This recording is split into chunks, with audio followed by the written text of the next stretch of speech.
सब आप साहिबान को बता दूं कि आज totally we are focusing on a humanitarian issue which we think is important because the Prime Minister of this country is visiting on the 24th to this UT.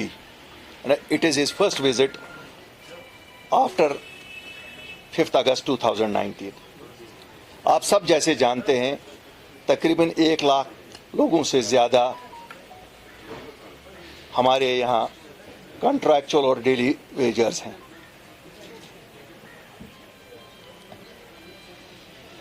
आप सब लोगों ने आज सुबह तस्वीरें भी देखी होंगी।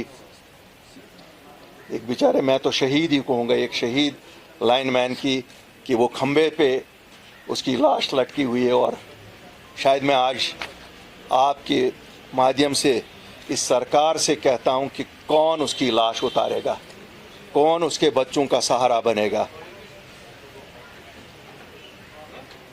हमारे यहाँ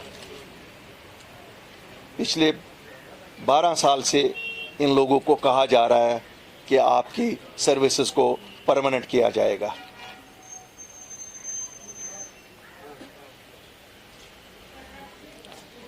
चाहे वो हमारे पीडीडी का महकमा हो, जहां हम देखते हैं कि अगर हमारी बिजली चल रही है इन लोगों के बदौलत चल रही है, लेकिन जब इनकी सैलरियां देने का वक्त आता है, न सैलरियां सरकार के पास है, न नौकरियां इनकी ये परमानेंट करने को तैयार है।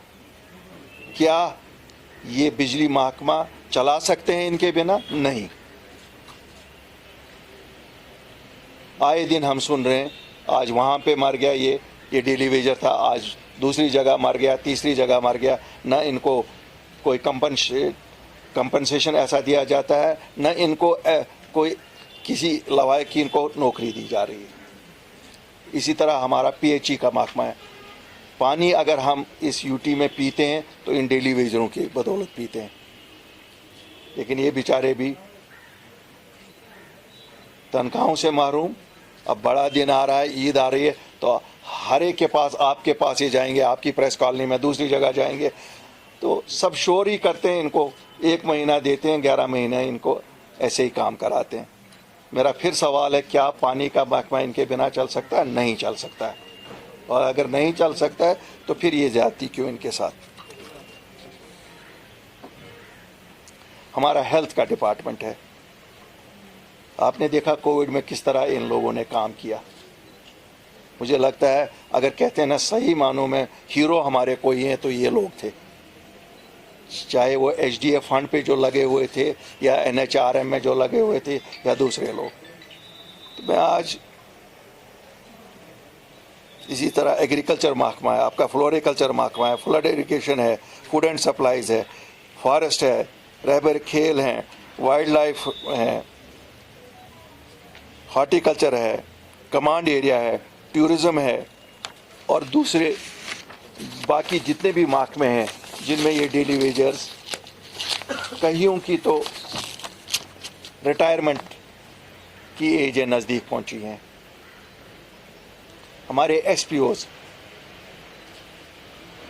आप देखिए ट्रैफिक में हो, लॉ एंड ऑर्डर में हो, हर जगह ये बेचारे सामने हैं।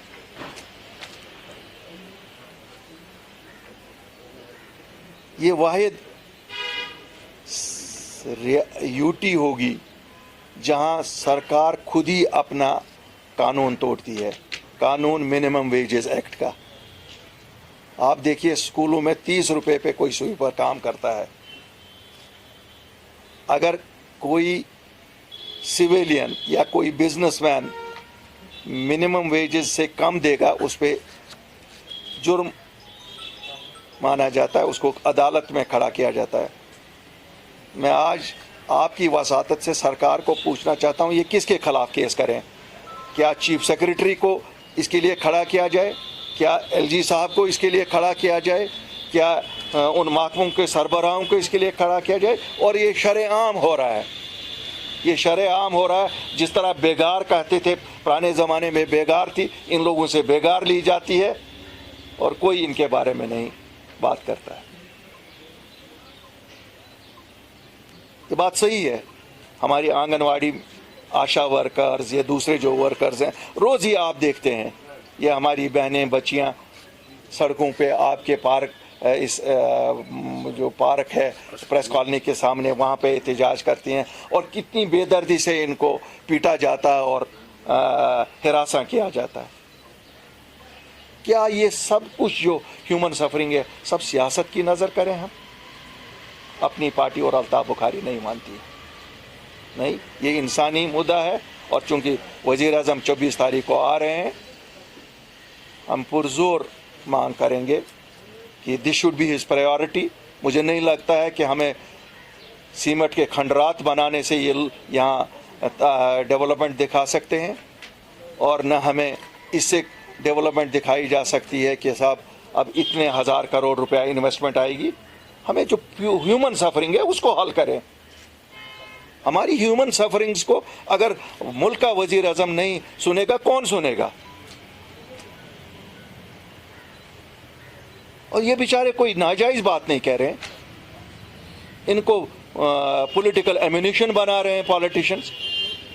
जब सरकारें, अवामी सरकारें होती हैं, तब कहा जाता है कल कर रहे हैं। मुझे याद है एक सरकार में मैं भी था और फाइनेंस मिनिस्टर था, हमने कहा कि 3 महीने में, चाहे वो 3 महीने के बाद वो सरकार नहीं रही, लेकिन सरकारी ऑर्डर तो चलते रहते हैं ना। लेकिन आज भी नहीं। आप देखिए हमारी अनएम्प्लॉयमेंट रेट हाईएस्ट है, और आज सब कुछ ये सोच रहे हैं नहीं जी अब आउटसोर्स करो। आउटसोर्स करने का क्या मकसद है? क्या यह हमारे बच्चे अब जाके उनके पास जाएंगे? Where is the programme? How do they want to address the youth? इसलिए आज जो मेरा बेसिक मुद्दा था कि I wanted to speak only on this, because this is a very very important issue, जो हम चाहते हैं कि प्राइम मिनिस्टर साहब जो कि यहाँ आ रहे हैं, आज किसी पॉलिटिकल इशू पे हम सब रोज़ आए दिन मैं यहाँ पर बात भी करता हूँ, बाकी लोग भी, हमारे दूसरे पॉलिटिशियंस भी करते हैं, लेकिन आज ये है। और मैं आपको एक चीज़ बता दूँ कि हम सरकार से मांग करते हैं कि इसको फ़ौरन एड्रेस किया जाए। अगर एड्रेस नहीं होगा, अपनी पार्टी सड़कों पे इन लोगों के साथ आएगी। We will join them on the roads.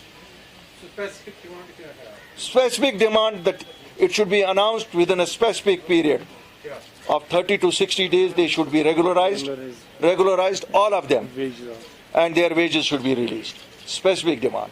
And if it is not done within 30 to 60 days, this is a humanitarian issue. It cannot wait any longer. आप देख रहे हैं आए दिन, आप देखिए आज सुबह जब अखबार उठाया, इंसान का दिल रोता है उस लाइनमैन को जिस तरह से देखा। और क्या होगा? वहाँ बिजली बंद होगी, उसकी लाश उतारी जाएगी, शायद कफन डालने वाला भी कोई नहीं उसका होगा। आपके अखबारों ने आज बनाई, मैं खराज तहसीन देता हूँ आप मीडिया को कि आप फिर भी हाईलाइट कर रहे हैं, किन हालात में कर रहे हैं हमें ये भी मालूम है, लेकिन उसके बाद क्या होगा? शायद 2-4 सियासी लीडर हम बयान भी दे देंगे और ताजियत का पैगाम भी पहुंचाएंगे, बस। बाकी तो जिनका गया उनका गया, ना इसके लिए कोई कंपनसेशन होगा, ना इसके लिए कोई चीज़ होगा। अगर ज़्यादा से ज़्यादा होगा, उस महकमे के मुलाजिम कुछ चंदा करेंगे और उसको देखेंगे कि उसका चौथा वोथा हो जाए। ज़्यादा है होंगे, हमारी इंफॉर्मेशन के मुताबिक 1 लाख है। Not with anything to do with today's press conference. आज हमने एक प्रिंट मीडिया के लिए इफ्तार का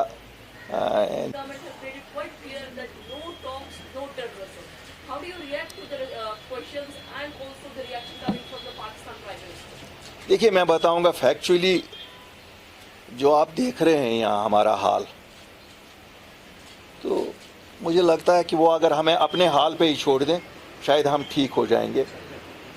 अल्लाह उनको नसीब करेगा, उनका प्राइम मिनिस्टर। हम तो मुझे लगता है हमारे जितने इश्यूज़ हैं we are capable of handling them with government of Delhi ourselves. तो मैं पाकिस्तान पे ज़्यादा आई डोंट सी एनीथिंग कि हमारे लिए कोई, उनके लिए ही अच्छा हो जाए तो अच्छा है। कंसर्न अस वहाँ क्या हो रहा है, मैं पॉलिटिकली बात कर रहा हूँ, it does not concern us. Ji,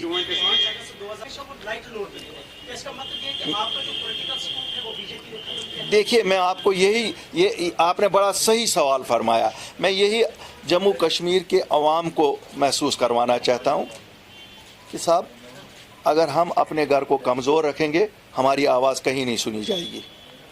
let us strengthen ourselves कि हमारी आवाज़ सुनी जाए। ये नहीं है कि अल्ताफ़ बुखारी कमज़ोर होता है या कोई और पॉलिटिकल लीडर कमज़ोर, आवाज़ जम्मू कश्मीर के बाशिंदे की कमज़ोर हो जाती है। That is where we all should see that our voice is strengthen.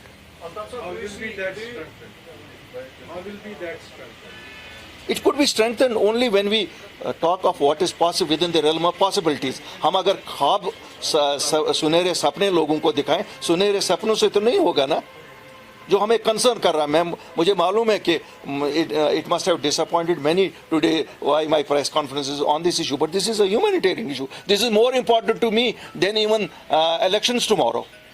Because ये 1 लाख घर है, ये 1 लाख घर के साथ 5 लाख लोग ही हैं। ये 5 लाख लोगों की ज़िंदगी का सवाल है, ज़िंदगी और मौत का सवाल है। आप देखिए कल जिस घर का वो शहीद हुआ, मैं तो कहता हूँ यही शहादत है क्यों वो लोगों की खिदमत कर रहा था।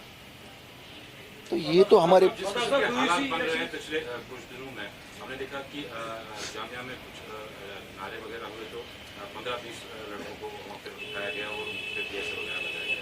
उससे पहले पंडित पे अटैक हुआ था, तो उसमें भी काफ़ी सारे नौजवानों को अरेस्ट करके उन पर एक्ट्स लगाए गए। दूसरी ओर प्रॉपर्टी सीज करने की बात चल रही है पुलिस की तरफ से। ऐसे इकदाम को क्या आप जेन्युइन मानते हैं या इससे एलिनेशन और बढ़ेगी? देखिए, कोई ऐसे इकदामात को जेन्युइन नहीं मान सकता है। मैं आपको बता दूं, this can not be termed as genuine. लेकिन इसके साथ हमें भी ये एहसास करना है, 2 चीज़ें हमें भी ये करनी पड़ेगी कि देखिए हमें क्या दिया। हार्बरिंग अगर हम करेंगे, हमें हार्बरिंग ने क्या दिया? कब्रिस्तान और जेल। पुलिस ने क्लैरिफाई किया, अगर उन्होंने कहा अगर कोई फोर्सबली होगा they will make a difference between जिसके हाँ फोर्सबली गए, जिसके हाँ। तो मुझे नहीं लगता उसमें बहुत ज़्यादा स्कोप रहेगी कि पुलिस को मिसयूज़ करने की। लेकिन मैं कहता हूँ जनाब, हम सबको सोचना है। मुझे बताओ, बच्चा मारा किसका मारा? कश्मीरी मारा किसने? कश्मीरी ने मारा। अभी हमारे वो SPO लड़का मारा गया, उसका भाई मारा गया, दोनों कश्मीरी। क्या किया था इसने? उसकी तो नौकरी भी नहीं पकी। मैं तो आज उसकी नौकरी भी कह रहा हूँ, उस बेचारे को भी कोई कंपनसेशन तो मिले। ठीक है जी, उसकी एक न्यूज़ बनी। ये कौन कहता है? देखिए, जब जुल्म और जबर जहाँ होगा उससे एलिनेशन तो बढ़ेगी, लेकिन एलिनेशन के बढ़ने के साथ साथ हमें ये भी देखना है कि हम अपने बच्चों को इससे दूर कैसे रखें। और मैं और मेरी पार्टी ये मानते हैं कि जब इन बच्चों को एम्प्लॉयमेंट एवेन्यूज़, उनके इश्यूज़ को एड्रेस किया जाए, तभी हम उनको वहाँ से रोक सकते हैं। ये मेरे कहने से नहीं ना रुक सकते। मैं उनको कहूँगा साहब नहीं, उसकी तरफ नहीं जाओ, पत्थर नहीं मारो। लेकिन अल्लाह का शुक्र है, मैं मुबारकबाद देता हूँ अपने नौजवानों को, हम कहीं पथराव नहीं देख रहे। ये अगर रुका है, ये हमारे बच्चों की वजह से रुका है, क्योंकि वो नहीं कर रहे हैं। ये लोगों की कॉपरेशन की वजह से रुका है। ये क्यों नहीं एडमिनिस्ट्रेशन मानती है? ठीक है, पुलिस अपना काम कर रही है, इसका मतलब है कहीं पहले आप पुलिस अपना काम नहीं कर रही थी। ये क्यों हमारे बच्चों को ही कहते हैं कि नहीं साहब? Why do they take the credit for this today? Why don't they say that we did not do our jobs पहले? ठीक कि अगर आज लॉ एंड ऑर्डर ये मेंटेन कर रहे हैं, पहले they must have failed. But अगर मेरा माने तो मेरा मानना है कि लोग कॉपरेट कर रहे हैं, बच्चे कॉपरेट कर रहे हैं। उन बच्चों को अब तंग ना किया जाए, उनको हिरासा ना किया जाए, क्योंकि अल्टीमेटली बच्चे हैं। Honestly, if you ask me, we are also all clueless like you are clueless. It is only a question कि कब decide होंगे. It has to be decided. We are clueless about it. ऐसा कुछ नहीं है। नहीं, हम देखो, हम सपोर्ट करें ना करें, मैंने कहा ना, आप के एक भाई ने अभी कहा आप लोग irrelevant हो, which is a fact. Everybody is irrelevant. Every citizen of Jammu and Kashmir is irrelevant. It is not a question of supporting. We say we don't support harboring of militants. क्यों? उसमें मरता कौन है? मरता भी Kashmiri, property भी कश्मीरी की, मारने वाला भी कश्मीरी। लेकिन अब सरकार ने, चूंकि पुलिस ने कहा है कि जो विलिंगली देगा उसके एक्शन होगी, जो नहीं देगा फोर्सफुली उस